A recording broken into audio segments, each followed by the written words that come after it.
of your servant Moses, righteousness being restored.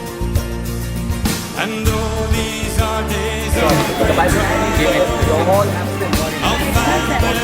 darkness and sore, still we are the voice in the desert, crying, prepare ye the way of the Lord. Behold, he comes, riding on the clouds, shining like the sun. At the trumpet call, lift your voice, the year of Jubilee, and out of Zion till salvation comes.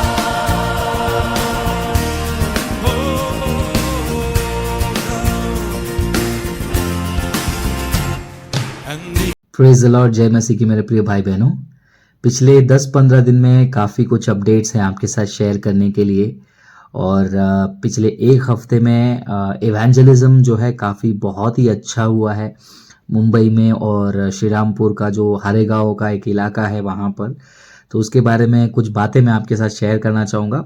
अगर आप जीए को regularly देखते हैं तो ये video आप and तक देखिए, क्योंकि इस वीडियो में सुसमाचार कैसे हुआ और सुसमाचार बांटते वक्त किसने बाधा डाला उसके बारे में मैं कुछ मिनटों के लिए बात करने जा रहा हूँ। लेकिन उससे पहले जो हमारा किताब है, तीसरा किताब क्रूस और पुनरुत्थान, वो भी आउट ऑफ स्टॉक हो चुका है और सोचा नहीं था कि इतना बढ़िया रिस्पांस मिलेगा उसका। मुश्किल से 5 या 6 सेल लगाया था हमने ऑनलाइन का, और उसमें लगभग 480 के ऊपर किताबें फिनिश हो चुकी हैं। ओवरऑल मैंने 500 कॉपी प्रिंट किया था, अब आउट ऑफ स्टॉक हुआ है। और जो बचा हुआ 20-25 कॉपी जो है वो मेरे पर्सनल डिस्ट्रीब्यूशन के लिए मैं रखा हूँ, इसलिए उसको ऑनलाइन नहीं बेच रहा हूँ। सो टेक्निकली स्पीकिंग 500 कॉपीज 5 से 6 दिन में फिनिश हुआ है, ये कह सकते हैं, क्योंकि बाकी रेगुलर डेज में अवेलेबल नहीं था। अब बात करते हैं इवेंजलिज्म का। 8 तारीख, 12 तारीख, 14 तारीख और 15 तारीख, इतने दिनों में जो है हमने इवेंजलिज्म किया अलग अलग लोकेशन में। 8 तारीख और 12 तारीख और 15 तारीख जो है मुंबई में हमने जो बैंड्रा फेयर होता है, जो साल में एक बार होता है, उस बैंड्रा फेयर में जो है हमने इवेंजलिज्म किया, यानी कि स्ट्रीट इवेंजलिज्म, सड़क पर बैनर लेकर खड़े रहना, ट्रैक्स बांटना, ये सब हमने किया। उसके बारे में मैंने फोटोज़ और छोटे छोटे क्लिप्स जो है मेरा पर्सनल फेसबुक पेज में, इंस्टाग्राम में और जीए के फेसबुक पेज में और जीए का ऑफिशियल व्हाट्सएप चैनल में रेगुलरली मैं अपडेट करते जा रहा हूँ। वैसे ये वीडियो के एंड में जो है 12 तारीख, 8 तारीख, 12 तारीख, 14 तारीख और 15 तारीख का जो इवेंजलिज्म में छोटे छोटे वीडियो क्लिप्स बनाया है इनकरेज करने के लिए, आपको बताने के लिए कि देखो ये भी कर सकते हैं हम सड़कों पर जाकर, वो क्लिप्स मैं शेयर करूँगा। लेकिन कुछ अनुभव जो है मैं शेयर करना चाहूँगा। ये इवेंजलिज्म की एक्टिविटी में हमने हज़ारों लोगों को रीच किया, बहुत ज़्यादा ट्रैक्स हमने डिस्ट्रीब्यूट किया। सबसे ज़्यादा ट्रैक्स जो है हमने हरेगांव में डिस्ट्रीब्यूट किया, जिसका वीडियो क्लिप आप फेसबुक में देखे होंगे। अगर नहीं तो इस वीडियो के एंड में ज़रूर देखना, मैं डेट वाइज डालूंगा हम कैसे डिस्ट्रीब्यूट किए। हम सड़कों पर गए, हम लोगों से बात किए, सड़कों पर लोगों के लिए हमने प्रार्थना किया, उन लोगों को हमने बाइबल्स बांटे, उन लोगों को हमने ट्रैक्स दिया, उन लोगों से बातचीत की, उनके सवालों का जवाब दिया। तो ये हुआ मुंबई और हरेगांव में। शेड्यूल काफ़ी टाइट था, मेरा ऑफिस का भी काम चल रहा था, लेकिन प्रभु ने सहायता किया, मदद किया, क्योंकि जो 8 तारीख का वो फिनिश करके मैं ऑफिस के काम से आउट ऑफ मुंबई चला गया था। मुझे वेस्ट बंगाल जाना था ऑफिस के काम से, वहाँ से मैं आया और आते ही अगले दिन जो है 12 तारीख को शाम को यहाँ पर हमने मुंबई में स्ट्रीट इवेंजलिज्म किया। और 13 तारीख को जो है रात को जो है मैं ट्रेन लेकर श्रीरामपुर चला गया, क्योंकि मतलब 12 तारीख रात को ट्रेन लिया और 13 तारीख को सुबह 7:30-8 बजे मैं श्रीरामपुर पहुंचा। और 13 तारीख को वहाँ पर फुल डे सेमिनार हुआ। फुल डे सेमिनार होने के बाद उसी 13 तारीख को रात को एक विलेज में जाकर हमने गॉस्पल मूवी के द्वारा लोगों को सुसमाचार सुनाया। और जब वह मूवी दिखा रहे थे वहाँ पर बीच में लाइट चली गई थी, लेकिन इतना बढ़िया वहाँ पर रिस्पॉन्स रहा गाँव वालों का कि वो बैठे हुए थे, लाइट आया नहीं, लेकिन हमारा स्पीकर ब्लूटूथ था इसलिए प्रोजेक्टर बंद हो गया, खाली स्पीकर में जो है ऑडियो चल रहा था। तो मैंने ऑडियो बंद नहीं किया था, लेकिन उतने में वहाँ के लोकल पास्टर ने हेल्प किया किया, वहाँ पर एक इन्वर्टर मिल गया, हमने तो इन्वर्टर कनेक्ट करके हमने मूवी चालू किया और मूवी चलते चलते इन्वर्टर में भी लोड कम हो गया और लास्ट का जो 10 मिनट्स है वो वापस से बंद हो गया, लेकिन फिर भी लोग बैठे रहे। फिर बाद में वो मूवी चलाकर पूरा वीडियो उन्होंने देखा, कुछ लोगों ने बाइबल्स लिए, कुछ लोगों ने वहाँ पर ट्रैक्स लिए, वहाँ पर भी अच्छा खासा सुसमाचार का सेवा हुआ। फिर 14 तारीख को सुबह सुबह मैं, हमारे कुछ जीए के जो मेंबर्स पुणे से आए थे, वहाँ पर हम हरेगांव में चले गए। हम देख रहे हैं कि लोग 6-6 किलोमीटर 7-7 किलोमीटर मेन रोड से लेकर चर्च तक चल के जा रहे हैं।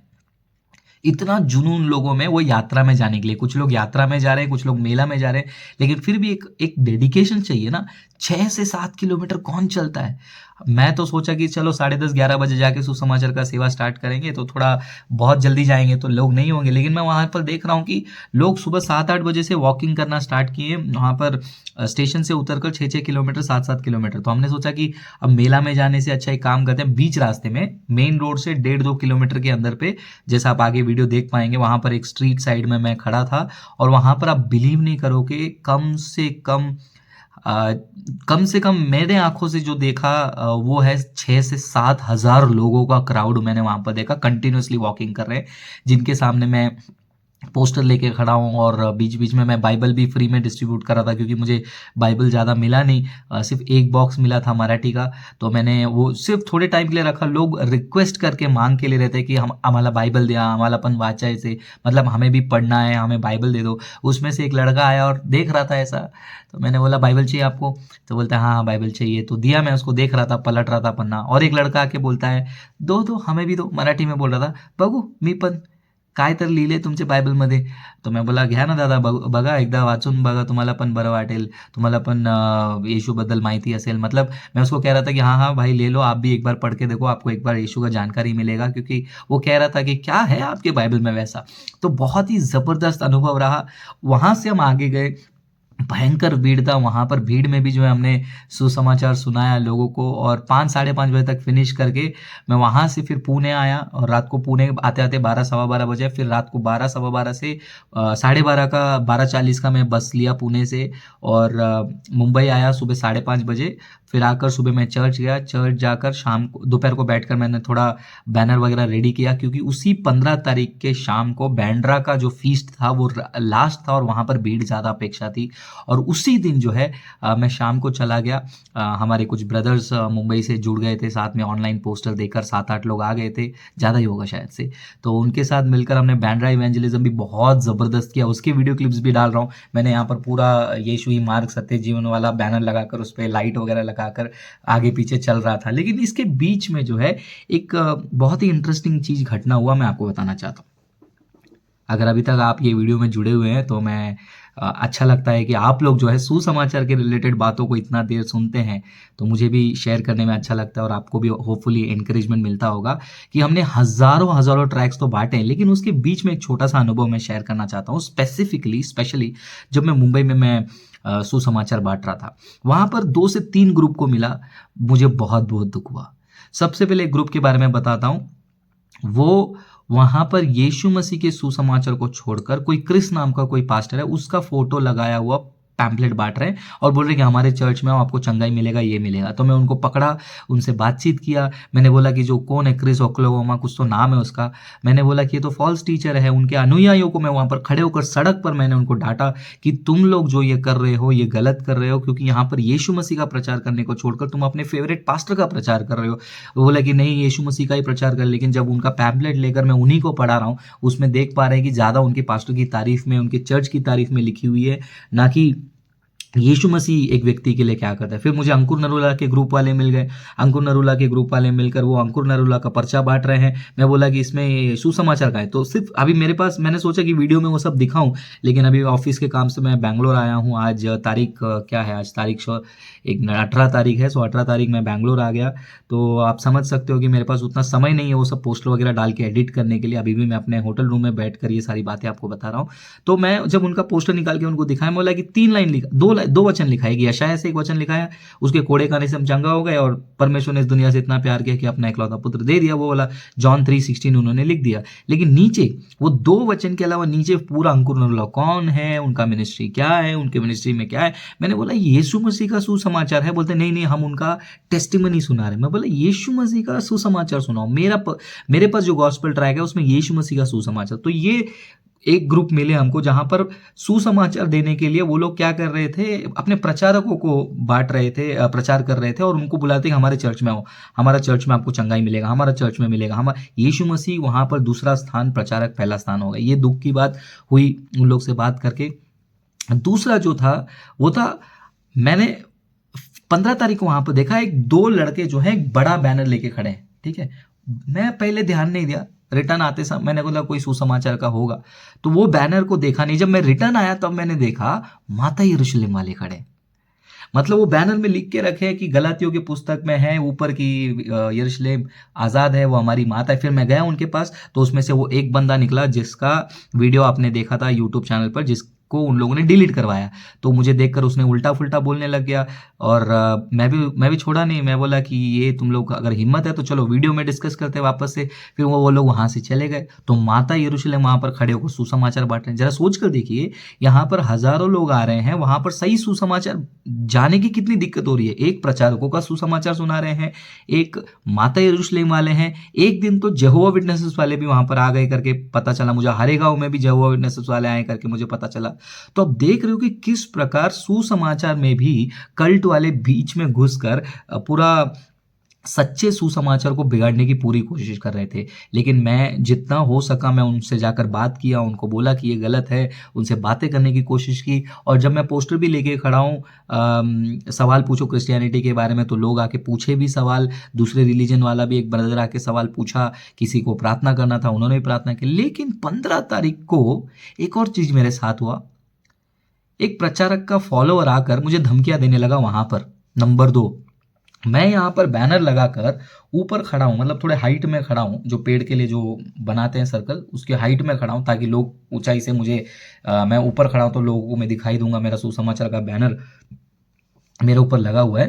वो मेरा सुसमाचार का सेवा को रोक रहा है और मुझे बोल रहे नीचे उतरो, तुम्हारा फोन नंबर दो, तू डर गया, तेरा फोन नंबर। मैं बोला मैं यहीं पर खड़ा हूँ। ये छोटा सा क्लिप मैंने जी के व्हाट्सएप चैनल में डाला है, आप जाकर देख सकते हो। उसको मैं इसमें नहीं डालना चाहता हूँ क्योंकि ऐसे लोगों को मुझे यूट्यूब चैनल पर फुटेज बोलते हैं ना, वो प्लेटफॉर्म देना, फुटेज देना, जैसे रॉबिन एल्मेडा ने एक वीडियो में कहा था फुटेज नहीं देना, तो वो मैं नहीं करना चाहता हूँ। उन लोगों को फ्री में फेमस नहीं करना चाहता हूँ। तो मैं बोल रहा हूँ कि वो लोग सुसमाचार की सेवा में आके टांग अड़ा रहे हैं और मुझे वहां पर धमकी दे रहे हैं। मैंने बोला मैं किसी से डरता नहीं, ठीक है। मैं पोस्टर में डाला हूं कि ये तारीख को मैं मुंबई में हूं, ये तारीख को मैं पूना जा रहा हूं, ये तारीख को मैं श्रीरामपुर में हूं, लोकेशन डाल रहा हूं और ये लोग मुझे कह रहे हैं कि मैं डर रहा हूं। मैंने बोला जाओ, आपको जिसको बुलाना है, जिसको क्या करना है कर लो। मैं यहीं पर खड़े होकर सुसमाचार बांट रहा हूं और मेरे पास आकर जो है बाइबल से बात करो, धमकियां मत दो, मुझसे धमकी नहीं चलेगा। तो ये एक प्रकार के लोग थे। कुछ और प्रकार के लोग हैं वहां पर ट्रैक्स बांट रहे हैं, बाइबल बांट रहे हैं, लेकिन वो लोग मेरे से बात ही नहीं करना चाहते क्योंकि उनके हिसाब से मैं जो है बहुत ही गलत काम करने वाला व्यक्ति हूँ।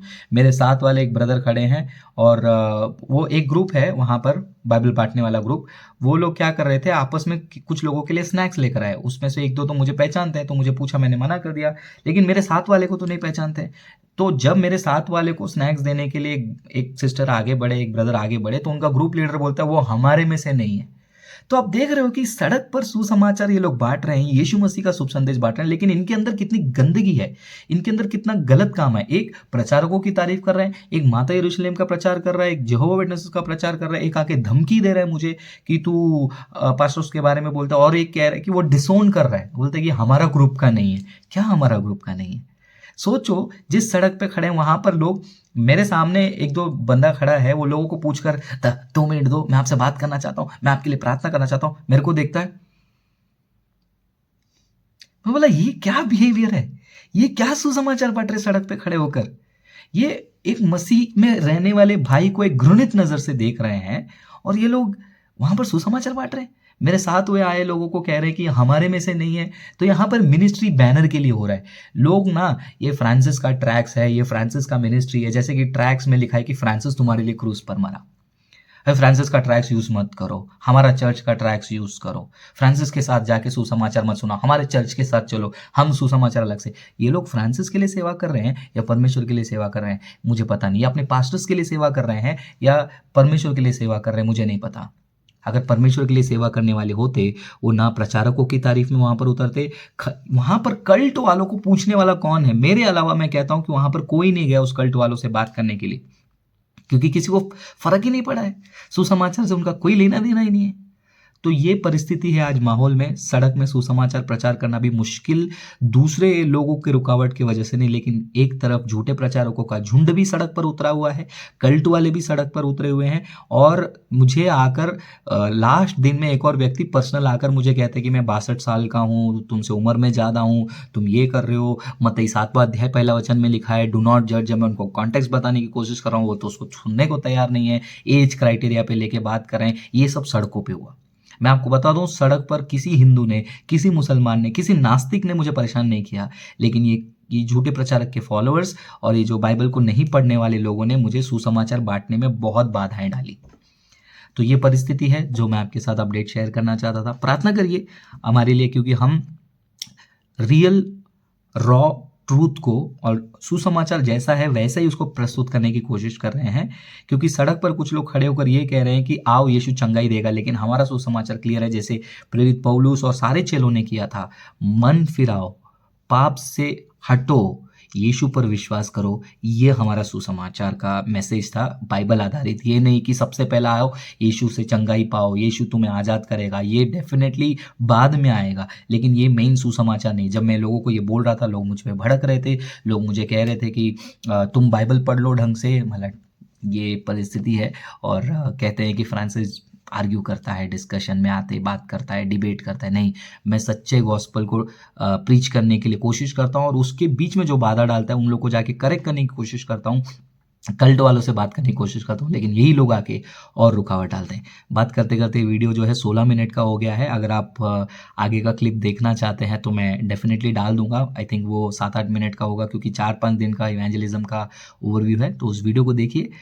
एनकरेज हो जाइए। अगर आपको उनमें से कोई क्लिप्स कट करके शेयर करना है तो ज़रूर शेयर करिए। और आप लोग भी सुसमाचार सुनाइए। और सुसमाचार सुनाना आज के टाइम पे बहुत ज़्यादा डिफिकल्ट हो गया है, क्योंकि झूठे सुसमाचार भी मार्केट में घूम रहे हैं और उनके बीच में सच्चा यीशु, सच्चा सुसमाचार, ये बहुत बहुत ज़रूरी है। सो वीडियो को शेयर करें।